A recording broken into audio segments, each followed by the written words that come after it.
ஓம் முருகா! வெற்றிவேல் முருகா! வேலுண்டு வினையில்லை, மயிலுண்டு பயமில்லை. என் அன்பு தங்கமே, நீ உன் துணையைப் பற்றி என்ன நினைத்து கொண்டிருக்கின்றாய்? நீ உன் மனதில் உன் துணையைப் பற்றி நினைத்து கொண்டிருக்கும் விஷயங்கள் பாதி அளவிற்கு பொய்யாகத்தான் உள்ளது. இதோ அவரை பற்றி 100% உண்மையான விஷயங்களை உன் அப்பா நான் உன்னிடத்தில் கூறுகின்றேன். இதை கேட்டு உனக்கு அவர் மீது கோபம் கூட வரலாம். ஆனால் உன்னுடைய விதி, நீ அவருடன் இணைந்து தான் வாழ்ந்தாக வேண்டும். அதுதான் உன்னுடைய விதியில் எழுதப்பட்டிருக்கின்றது. உன்னுடைய துணை எந்த விஷயத்தையும் உன்னிடத்தில் மறைக்காமல் கூறிவிடுகின்றார் என்று நீ நினைத்து கொண்டிருக்கின்றாய்.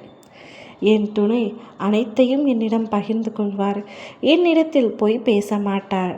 அவருக்கு எந்த தீய பழக்கங்களும் இல்லை. எந்த பெண்ணையும் ஏறெடுத்து கூட என் துணை பார்க்க மாட்டார் என்று மனதளவில் நீ அவரை பற்றி உயர்ந்த எண்ணத்தோடு கற்பனை செய்து கொண்டிருக்கின்றாய். உன்னுடைய துணைக்கு அனைத்து விஷயங்களும் தவறான விஷயங்கள் என்று நான் கூறவில்லை. நீ கூறியபடி அவர் மிகவும் நல்லவர், உயர்வானவர், நல்ல குணம் படைத்தவர். ஆனால் உன்னிடத்தில் உண்மையாக இல்லை.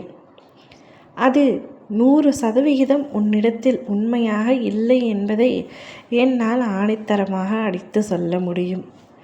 அவர் உன்னிடத்தில் பல பொய்களை கூறியிருக்கின்றார். ஆனால் அதை எளிதாக உன்னால் கண்டுபிடிக்க முடியவில்லை. சில விஷயங்களை எளிதாக கண்டுபிடித்து விடுகின்றாய். ஆனால் பல விஷயங்களில் கோட்டை விட்டுள்ளாய்.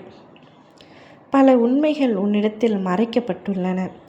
பல பொய்களே உன்னிடத்தில் திணிக்கப்பட்டிருக்கின்றது உன்னுடைய துணையிடமிருந்து.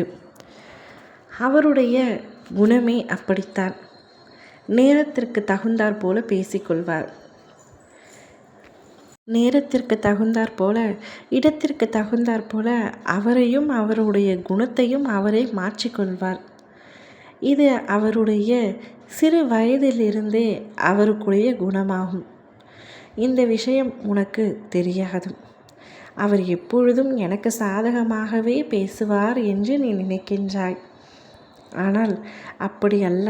அது உண்மையும் அல்ல. உன் துணையிடம் நிறைய கெட்ட பழக்கங்கள் கூட இருக்கின்றது. கடன் வாங்கும் பழக்கம் கூட இருக்கின்றது.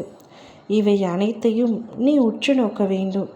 இன்னும் ஆழ்ந்து கவனிக்க வேண்டும். இதனால் அவர் மீது நீ கோபம் கொள்ளவோ சண்டையிடவோ கூடாது. அனைத்தையும் நீ முதலில் தெளிவாக தெரிந்து கொள்ள வேண்டும். அவரிடமிருந்து பிரிந்து சென்று விடலாம் என்று நீ நினைத்தால் கூட அது உன்னால் முடியாது. ஏனென்றால் அவரே உனக்கான படைக்கப்பட்ட உன்னவர். அது விதி. அது யாராலும் மாற்ற முடியாது. மற்றபடி உன்னுடைய துணைக்கு உன் மீதான அன்பு அளவு கடந்த அன்பு இருக்கின்றது. உன் மீதான நம்பிக்கையும் அளவு கடந்து இருக்கின்றது. பொய் சொல்லாத மனிதர்களே என்று இல்லை என்று கூறுவது போலத்தான் உன்னுடைய துணையும். ஆனால் நீ அவ்வாறு நினைத்து கொண்டிருப்பது தவறு என்றுதான் நான் கூறுகின்றேன். நீ உன் துணையோடு தான் வாழ்ந்தாக வேண்டும். இதனால் அவரை வெறுத்து விடாதே. ஓம் முருகா!